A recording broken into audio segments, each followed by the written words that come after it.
அன்பு நேர்களே, ஈரான் குறித்தான பல வகையான செய்திகளை வெளிவராத செய்திகளாக தொடர்ந்து வண்ணம் இருக்கின்றோம். ஈரானுக்குள் நடந்திருக்கின்ற மனித வேட்டை குறித்தான செய்திகளை நான் நினைக்கிறேன் நான் மாத்திரம்தான் அரங்கேற்றிக் கொண்டிருக்கிறது உண்மை சம்பவங்களாக அங்கிருந்து கிடைக்கின்ற செய்திகளாக. அப்ப நாம போன வாரமே தந்திருந்தோம் ஈரானுக்குள் ஆட்சிக்கு எதிரான சதிகாரர்கள் என்று. முதலில் சதிகாரர்கள் தான் யாரு? எந்த அரசாங்கத்துக்கும் ஆட்சிக்கு எதிராக வருகின்ற எவரும் சதிகாரர்கள் தான். அத ஒரு ஒரு நேர் தான் எழுதியிருக்கிறார். அவர் புரிஞ்சு கொள்ளட்டும். அவருக்கு நிறைய குடுக்கலாம், நாம அடிச்சு சாத்தலாம். முதல்ல இப்ப தமிழ் புலிகள் யாருக்கு தியாகிகள், யாருக்கு மாவீரர்கள்? உங்களுக்கு தான் மாவீரர்கள். சிங்களத்துக்கு மாவீரர்களா? சிங்களத்துக்கு பயங்கரவாதிகள் இருக்கா இல்லையா? சொல்லுங்க பாப்போம். இப்ப இங்க வடகிழக்குல மோதிய ஆயுதம் ஏந்தி போராடிய போராளிகளோ அல்லது தியாகிகளோ அல்லது எவரோ ஒருவர் அவர் வடகிழக்குல வாங்குற 90-95% தமிழ் மக்களுக்கு மாத்திரம்தான் அவர் போராளி, தியாகி, அப்படி ஏராளம் பட்டம் இருக்குல்ல. அது யாருக்கு? உங்களுக்கு மாத்திரம்தான். இலங்கை அரசாங்கத்துக்கு யாரு? பெரும்பான்மையான முஸ்லிம்களுக்கு யாரு? இதெல்லாம் உண்மை சம்பவம் தானே. பயங்கரவாதிகள். ஏன் முஸ்லிம்களை பள்ளிவாழ உதச்சாங்க, முஸ்லிம்களை வெளியாக்கி இன்னும் குற்றச்சாட்டு சொல்லிக்க. நாங்க 4-5 பேர் தான், விரல் வெட்டு எண்ணக்கூடிய 4 பேர் தான். அதே அவர்கள் போராடின ஒரு நியாயமான போராட்டம் ஒன்று இன்னும் சொல்லி கொண்டிருக்கிறோம். அது புரியாம இங்க வந்து சொல்றாரு நான் சாட்சியாம். எதுக்கு சாட்சியாம்? இஸ்லாமிய அடிப்படைவாதம் எந்த அளவுக்கு இந்த இஸ்லாமிய மக்களுக்குள் இருக்கிறது நான் சாட்சியாம். நான் அங்கட போய் பார்த்தாட வந்தேன், அறிவு கேட்டேன். யானை பிரகாசா, யானை சூரா, அங்க நடந்ததெல்லாம் சதிகாரர்கள் தானே. நான் மாத்திரம் தானே அங்க நடந்தது இந்த மாதிரி ஒரு படுகொலை ஆட்சியில நடக்குது என்று வெளிக்காண்டு கொண்டிருக்கிறேன். வேற எவனாவது சொல்லுவானா? போன வாரம் நான் அவர்களை வாழ்த்தினேன். ஆமா, இப்பயும் சொல்லுவேன். அவன் ஆட்சிக்கு எதிராக செய்றேன் சதிகாரம் தாடா. நான் என்ன சொல்ல வரேன்? இந்த சித்திரவதைகளை உண்டு ஆட்சிக்கு எதிராக வந்தவனே நீ துப்பாக்கி போட்டு சுட்டு தள்ளு. அதுக்கு நீ எப்படி இந்த ரேப்பிங் எல்லாம் போவா, இந்த டோர்ச்சருக்கு போவோம்? அதைத்தான் நான் அரங்கேற்ற வரேன். அதை நான் ஒருபோதும் ஏற்றுக்கொள்ள மாட்டேன். ஒண்ட ஆட்சி இஸ்லாமிய ஆட்சின்னு அங்க சொல்றாங்க. எனக்கு அதெல்லாம் தெரியாது. நான் ஈரானுக்கு போனேன்னா போக வந்த வாய்ப்பு நல்ல நான் போகல. அதற்கு நானும் ஒத்துழைனா. அதுக்கு என்ன இதுக்கு வெக்கப்பாடு? நீ வெக்கப்படுற பைத்தியக்காரா, அறிவு கட்ட ஞானம். உனக்கெல்லாம் பதில் சொல்ல கூடாது என்றாலும் நாம ஒரு வகையில சொல்றோம். சும்மா லூசித்தனமான ஆட்களுக்கு இதெல்லாம் காட்டி அவனை அவமானப்படுத்த விரும்புகிறேன். அங்க இருக்கிற அமுதியை பார்த்தேன்னு சொல்லிட்டு போவோம். இப்பொழுதோ என்ன நம்ம மக்கள் விளங்கி கொள்ளத்தான் அவர கேள்வி அப்பால் மக்கள் விளங்கி கொள்ள வேணும். பயங்கரவாதி யாரு, சதிகார ஆறுன்னு சொல்லி அதுக்காகத்தான் சொல்ல வந்த ஒழியே இப்ப உதாரணமாக இப்ப ஈஸ்டர் குண்டுபிடிப்ப நாங்க யாருமே சொல்லல. அது கொடுமைக்காரன் சதிகாரம் தானே, அது உண்மைதானே. அதே போன்று வடகிழக்கில மோதினவங்க ஆயுதம் தூக்கின எல்லோரும் அரசாங்கத்துக்கு ஒட்டுமொத்தமும் பயங்கரவாதிகள். அதை நீ ஏற்றுக்கொள்வியா? அப்படி ஏற்றுக்கொள்ளும், அது போகட்டும். இப்பொழுதோ சுப்ரீம் லீடர் அயதுல்லா அலி கமேனிக்கு எதிராக எந்த ஒரு தாக்குதலும் ஈரானிய தேசத்துடன் ஒரு முழுமையான போர் என்று சொல்லுகின்றார் ஈரானிய ஜனாதிபதி. ஒரு புறம் இருக்க நாம ஏற்கனவே சொன்னமில்ல, ரஷ்யா பாலப் யாரு? 12-8 வயசுல ஓட்டங்காடு பாட்டவன். அதாவது அவன் அப்பங்காராரு மன்னன் தானே. அவன் தோக்கடிக்கப்பட்டு ஓட்டங்காடி அமெரிக்கால போய் செத்து போய்தான். இவன் இப்ப ஒரு வெள்ளக்கார வாழ்க்கையை மாறு. இந்த ரஷ்யா பாலவி அவனோட போட்டோ எல்லாம் பாருங்க, முழுது அவன் இஸ்லாமே கிடையாது. அவன் போய் இந்த யூத மதத்துக்கு மாறிட்டு இப்ப நாட்டுக்குள்ள ஆட்சிக்கு வரப்போன்னு ஒத்தக்கால நிக்கிறான். யாரு? இப்ப அவன் கொடுக்குறான், புதன்கிழமை அடிக்கிறான். இஸ்ரேலும் ஈரானும் போய் இஸ்ரேலும் அமெரிக்காவும் போய் ஈரானுக்குள்ள முழு போர் தொடுக்கணுமாம். அப்ப யாரு அந்த மக்களுக்காக? நீவன் ஒரு நல்ல ஆட்சியாளனா? உனக்கெல்லாம் ஆட்சி கடைசி வரையும் கிடைக்காது. விஷயம் வேற. இந்த ரஷ்யா பாலவி கிடைக்காது. அவங்க போய் ஒரு பிரஷர் கொடுக்குறான், கொண்டு கொட்டுங்களாண்டு.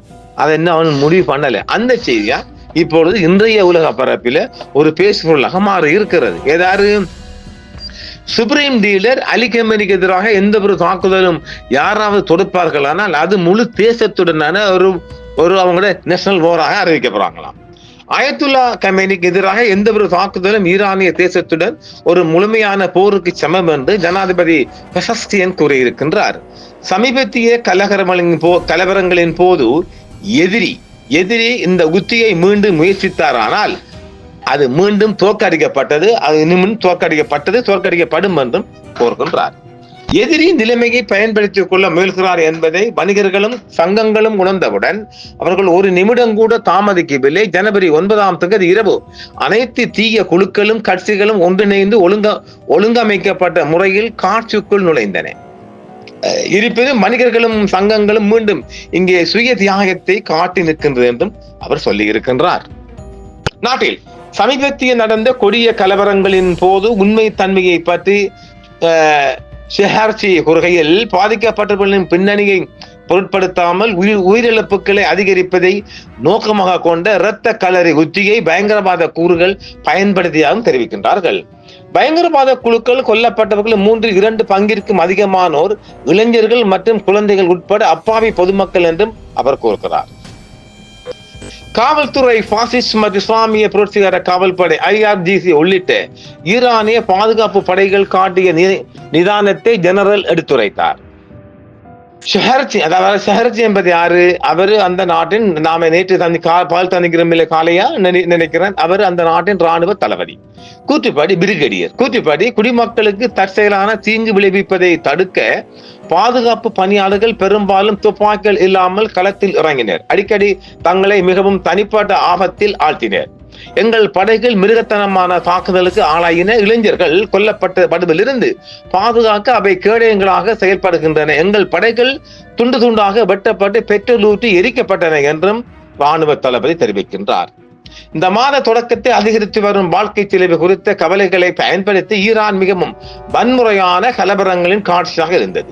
பொருளாதார குறைகளின் நியாயத்தன்மையை அதிகாரிகள் ஒப்புக்கொண்டு அவற்றை நிவர்த்தி செய்வதாக உறுதியளித்துள்ளனர். அவை ஈரானின் மத்திய வங்கி மற்றும் எண்ணெய் ஏற்றுமதியை இலக்காக கொண்ட ஒருதலை பட்ச சட்டவிரோத அதிகரிக்க அமெரிக்க தடைகளுடன் நேரடியாக தொடர்புடையவை. ஆனால் நாடு முழுவதும் அழிவை ஏற்படுத்தும் பயங்கரவாதிகளை தீர்க்கமாக கையாளுவதற்காக அவர்கள் சபதம் செய்தனர். அமெரிக்கா மற்றும் இஸ்ரேலிய ஆட்சியால் ஆதரிக்கப்படும் பயங்கரவாதிகள் அவர்கள். ஆயுதமேந்திய கூலிப்படையினரை ஆதரிப்பதாக போர்வையில் ஈரானுக்கு எதிராக ராணுவ நடவடிக்கைகள் எடுப்பதாக டொனால்ட் ட்ரம்ப் பலமுறை அச்சுறுத்தியுள்ளார். இதை அவர் அமைதியான போராட்டக்காரர்கள் என்றும் அழைத்தார். கடந்த வாரம் அயதுல்லா அலி கமேனியின் தலைமையை முடிவுக்கு கொண்டு வருமாறு அவர் அழைப்பு விடுத்திருந்தார். ஈரானில் புதிய தலைமையை தேட வேண்டிய நேரம் இது என்றும் ட்ரம்ப் பாலிகையை தெரிவித்திருந்தார். அதையெல்லாம் நாங்கள் வன்மையாக கண்டித்து அதற்கான பதிலையும் கொடுத்திருக்கின்றோம் என்று தெரிவித்திருக்கின்றார். ராணுவ தளபதியும் தெரிவிக்கின்றார். ஈரானிய நாடாளுமன்றத்தின் தேசிய பாதுகாப்பு ஆணையம் கூட ஒரு அறிக்கையில் ஆயத்துல்லா அலி கமேனி மீதான எந்த ஒரு தாக்குதலும் ஜிஹாத் பிரகடனத்தை தூண்டுவோம், அதாவது ஜிஹாத் என்ற தெரியும் தானே, தற்கொலை தாக்குதல்கள், தலைவர் மீதான எந்த ஒரு தாக்குதலும் முழு இஸ்லாமிய உலகத்துடனும் போர் அறிவிப்பை குறிக்கிறது. மேலும் இஸ்லாமிய அறிஞர்களால் ஜிஹாத் ஆணை வெளியிடப்படும் வரை மற்றும் உலகின் அனைத்து பகுதிகளிலும் உள்ள இஸ்லாமிய வீரர்களின் பதிலுக்காக காத்திருக்க வேண்டும் என்றும் நாடாளுமன்ற ஆணையம் கூறியிருக்கிறது. அப்படி பார்க்க போனால் உலகம் முழுவதும் ஈரானிய தற்கொலையாளிகள், சூசைடர்கள் இருக்கின்றார்கள் என்பதை காட்டுகின்றது. சரி, அடுத்த செய்தி போமா. ஈரானின் பதவி நீக்கம் செய்யப்பட்ட ஷாவின் மகன் இல்லை, ஓட்டங்காட்டப்பட்ட, அதான் உண்மை. 79ஆம் ஆண்டு ஓட்டங்காட்டப்பட்டவன் தான் மன்னன் ஷா. அவன் ஒரு மகன் தான் 8 வயசு, அங்கே இளவரசர் பட்டம் சூட்டப்பட்ட பேர். தோல்வியுற்ற ஆட்சி மாற்ற சதிக்கு பிறகு அமெரிக்காவும் இஸ்ரேலும் ஈரான் மீது முழு வீச்சில் போரை நடத்த வேண்டும் என்று வலியுறுத்தி வருகின்றது இந்த மங்கி தொப்பி. ஈரானின் பதவி நீக்கம் செய்யப்பட்ட ஷாவின் மகன் ரஷா பஹ்லவி ஆட்சி மாற்றத்தை நோக்கமாக கொண்ட அமெரிக்க இஸ்ரேலிய சதி திட்டத்தை நாடு முறியடித்ததை தொடர்ந்து தனது சொந்த நாட்டிற்கு எதிராக முழுவீச்சில் போரை தொடுக்க அமெரிக்கா மற்றும் இஸ்ரேலிடம் மீண்டும் வெளிப்படையாக வேண்டுகோள் விடுத்திருக்கின்றான். அப்ப இவன் ஒரு ஆட்சியாளனா? ஈரான் மீது போர் தொடுத்தா அங்க ஆறா இருக்க போற ஆள்றதுக்கு உனக்கு 5 பேர் இருந்தா காணுமா? எப்படிப்பட்ட மனசுல இருக்கான் பாத்தீங்கன்னா இந்த மங்கி தொப்பிக்காரன். மங்கி தொப்பியை நான் சொல்வது இந்த யூதர்களை தொப்பியை. அப்ப இவன் பாருங்க, இது வெளிப்படையா சொல்றாரு, உலக நாடு சொல்லுது, அதை நாங்க சொல்லல. 79ஆம் ஆண்டில் இஸ்லாமிய புரட்சிக்கு தனது தந்தையின் சர்வாதிகாரம் தூக்கி எறியப்பட்ட பின்னர் நாட்டை விட்டு ஓடிய ஈரானின் அமெரிக்க ஆதரவு பெற்ற மன்னனின் மகன் 8 வயசுக்காரன் பஹ்லவி பாக்ஸ் நியூஸுக்கு அவருடைய அமெரிக்காவில் வந்து அவர் பாக்ஸ் நியூஸ் ஒன்று இருக்குல்ல, பாக்ஸ் நியூஸுக்கு அளித்த பேட்டியில் ஈரானுக்கு எதிராக ராணுவ தாக்குதலுக்கு பகிரங்கமாக அழைப்பு விடுத்திருக்கின்றார்.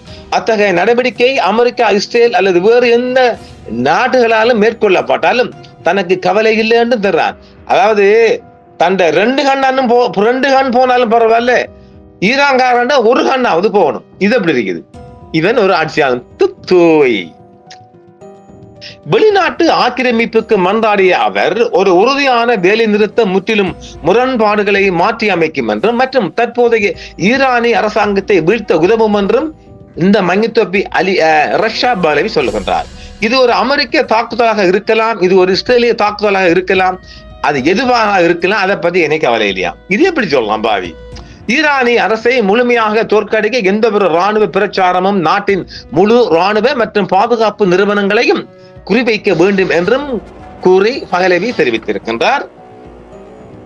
கடந்த ஆண்டு ஜூன் மாதம் 12 நாள் போரின் போது இஸ்ரேலிய அமெரிக்காவும் ஈரானை கைப்பற்ற தவறிவிட்டன. நூற்றுக்கணக்கான ஈரானிய ஏவுகணைகள் மற்றும் ட்ரோன்ஸ்கள் ஆக்கிரமிக்கப்பட்ட பிரதேசங்களில் உள்ள இலக்குகளையும் கத்தாரில் உள்ள ஒரு முக்கிய அமெரிக்க தளத்தையும் தாக்கியதால் ஈரான் பதிலடி கொடுக்கும் என்றும் தெரிவிக்கப்படுகின்றது. மற்றும் ஒரு செய்தியில் ஈரானில் உள்ள வணிகர்கள் தேசிய நாணயமான ரியாலில் ஏற்பட்ட கூர்மையான ஏற்ற இறக்கங்களை எதிர்த்து தெஹ்ரானில் அமைதியான ஆர்ப்பாட்டங்களை ஏற்பாடு செய்த பின்னர் பஹலவியின் கருத்துக்கள் வந்துள்ளன. இந்த தருணத்தை பயன்படுத்தி பஹலவி கலவரங்களை தூண்டி அமைதியான போராட்டங்களாக தொடங்கியதை கடத்த ஈரானுக்குள் மொசாட் மற்றும் CIA-உடன் தொடர்புடைய ஸ்லீப்பர் செல்களை அழைத்து நிலைமையை பயன்படுத்திக் கொள்ள முயன்றார்ல, அதான் உண்மை.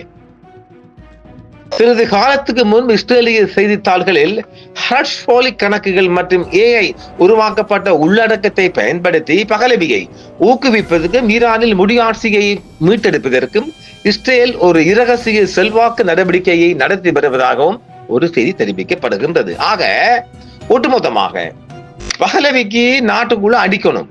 அதை ஈரானும் இஸ்ரேலும் அமெரிக்காவும் தற்பொழுது ஒரு ரீகன்சிடர் பண்ணி வராங்களாம். எதுவானாலும் தொடர்ச்சியாக அம்படிக்கப்பட்டு வருகின்றது. தொடர்ச்சியாக மோதல்களும் வார்த்தை ஜாலங்களும் வந்து கொண்டிருக்கின்றது. எது எப்படி பார்த்தாலும் பிந்திய ஒரு செய்திகளின் பிரகாரம் ஈரானிய சுப்ரீம் லீடரை ஏதாவது ஒரு அவர் பிரயாணம் அதாவது யுத்தம் இல்லாமல் சத்தம் இல்லாமல் அவரை தூக்க அழிக்க ஒரு சதி செய்யப்படுவதாகவே ஈரானிய IRGC-யின் உளவு தகவலும் தெரிவிக்கின்றது. பார்க்கலாம், அது ஒரு சிறிய தகவலாக மாத்திரம்தான் வந்திருக்கின்றது. மேலும் பார்ப்போம், நாளை தினங்களும் இருக்குல்ல, உலகம் இருக்குல்ல, பார்க்கலாம் எப்படியான செய்திகள் ஈரான் மீது மீண்டும் அழுத்தம் கொடுக்க போகும் என்பதெல்லாம் நாம் அள்ளி வருவோம். மீண்டும் சந்திப்போம் நேர்களே. என்றும் உங்களுடன் சன்ரைஸ் இந்தியா டிவி சப்ஸ்கிரைப் பண்ணுங்கள், பெல் பட்டனையும் கிளிக் செய்யுங்கள். உங்கள் ஆதரவை எங்கள் சேவை, ஆதரவு தாருங்கள், அரவணைப்போம். மறக்காம சர்ப்ரைஸ் பண்ணுங்க. தேங்க்யூ.